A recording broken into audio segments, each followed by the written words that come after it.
A uoči sutrašnje izborne skupštine gost Dnevnika Nove TV je legendarni hrvatski reprezentativac i član stožera Vlatka Markovića, Davor Šuker. Davor, dobro večer. Dobro večer. Evo, možete li na samom početku komentirati ove optužbe Igora Štimca o raznim nepravilnostima koje su se događale tijekom kampanje? Pa dobro, to je kampanja i normalno da svaki kandidat ima pravo i mislim da je to njegovo pravo, ali sutra ćemo vidjeti tko će dobiti da to pravo da vodi normalno još 4 godine HNS. Što očekujete od sutrašnje skupštine? Pa ja vjerujem da će na priče, na sve što su rekli u svojoj kampanji gdje ništa nisu otkrili od svojih ljudi, koji su njihovi ljudi, koji su i stalno su se ubacivali za nekome šta bi netko trebao raditi. Mislim da je trebao izbaciti svoj program bolje i reći tko su ti ljudi, da bi ljudi znali, ozbilja otvoreno kažem, i glasači neka odluče. Ja se nadam da će sutra podržati Vlatka Markovića, podržati taj razvoj nogometa, a pričama koje nemaju pokrića mislim da će biti teško i ja mislim da će sutra ćemo znati koji je rezultat i da će Vlatko Marković slaviti i da će biti novi predsjednik u idućih 4 godine. Dobro, vratimo se sada malo na početak. Vaš angažman u timu Vlatka Markovića izazvao je veliko zanimanje javnosti, posebno trenutak u kojem ste se uključili u kampanju. Je li vas na ulazak u kampanju nagovorio Zdravko Mamić nakon što je postalo jasno da bi Igor Štimac mogao pobijediti u natjecanju? Pa mislim da sam ja jako davno rekao da ovdje baš u vašoj kući da želim se vratiti u Hrvatski nogomet, želim biti predsjednik Nogometnog saveza. Slijed događaja da Davor Šuker ima jedino to put koji je da uđe u Hrvatski nogometni savez, a ne da sutra dođe na ulicu i da kaže ja želim biti predsjednik Nogometnog saveza. Ovo je jedini put koji ja mogu doći. Dobro, ali zašto baš sada?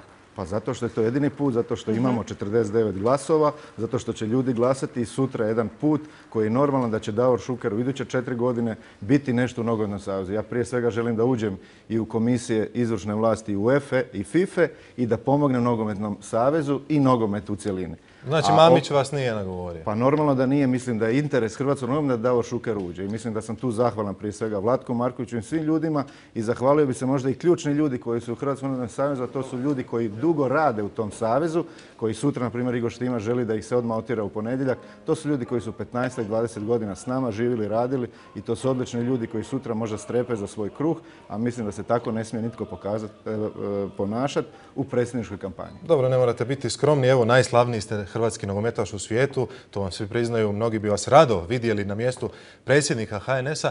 Zašto se onda niste sami kandidirali za mjesto predsjednika? Pa zato što smo, na primjer, otkrili puno stvari koje predsjednička kampanja je donijela i normalno da ti je netko nešto postavljao ili neke uvjete, ali na kraju da li da netko bude ambasador u nečijoj igri, ili na kraju vidimo da po programu nema ni ljudi, svi bi bili neki ambasadori, a na kraju ipak znamo tko može voditi Nogometni savez, a u ovom trenutku rekao sam da je to budućnost i ja se želim zahvaliti i kazati novim ljudima koji će sutra glasati, znači ti ljudi glasači neka svojom normalnom savjesti glasaju i da vide tko je to i tko treba voditi Hrvatski nogometni savez, a ja vam ponavljam da je to jedan put koji ću ja moći, koji će ljudi suditi u idućim izbornim skupštinama ili na drugim izborima gdje će moći netko reći da li je netko dobro radio ili ne.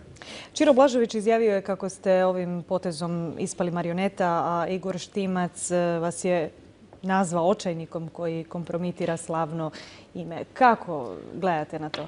Pa zašto se ne bave svojim poslom, zašto meni govore šta bi trebao raditi, šta bi trebao. Mene, na primjer, Ćiro Blažević jako iznenadio, ali pristojan sam čovjek i ne želim starije osobi ni ispuštati, ni iskorištavati ovo i želim mu svu sreću ovog svijeta i želim samo da sutra pobjedi bolji, a to je Vlatko Marković.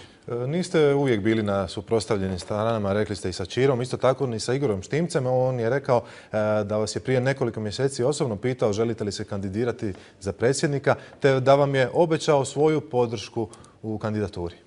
Je li to točno? Dobro, nije točno, ali evo, prepustit ću, znate da rijetko dajem izjave i da rijetko dajem, ali evo, ekskluzivno ću vam reći idući put kad bude Vlatko Marković predsjednik Nogometnog saveza, doći, odgovorit ću na neka ta vruća pitanja i onda ću točno reći tko je šta rekao i tko je kome šta nudio i tko su ti sve ključni ljudi ili tko su ljudi u kampanji s kojima se Igor Štimac htio pozabaviti, s kojima htio biti, s kojima je htio raditi.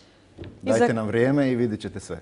I za kraj, pobjedili sutra Vlatko Marković, koja će biti vaša funkcija u novoj nogometnoj vladi? Pa ući u jedno izvršno tijelo i bit ću u izvršnom odboru i na kraju jedan normalni slijed koji će biti ono što sam rekao i koji je možda svatko normalno očekivao da želim biti i što sam rekao davno na vašoj televiziji da želim biti predsjednik Nogometnog saveza.